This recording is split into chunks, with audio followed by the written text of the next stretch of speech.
जोरवेकरांचं वय 73 आहे, कॅन्सर झालेला आहे, डायबिटीज झालेला आहे.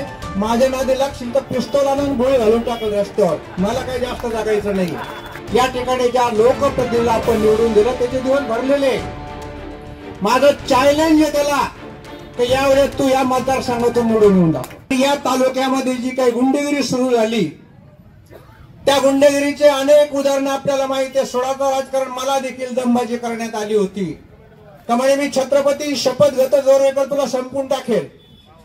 जोरवेकरांचं वय 73 आहे, कॅन्सर झालेला आहे, डायबिटीज झालेला आहे.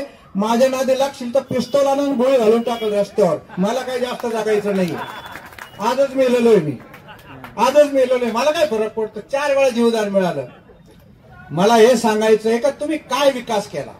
परंतु आपण मागच्या वर्षी जी पैशाच्या गुरमीवर या ठिकाणी ज्या लोकप्रतिनिधीला आपण निवडून दिलं त्याचे दिवस भरलेले. माझं चॅलेंज आहे त्याला की यावेळेस तू या मतदारसंघातून निवडून येऊन दाखव. माझं चॅलेंज आहे त्याला. जर तो निवडून आला तर मी राजकारण सोडून देईल, हे मी तुम्हाला आता सांगतो या ठिकाणी.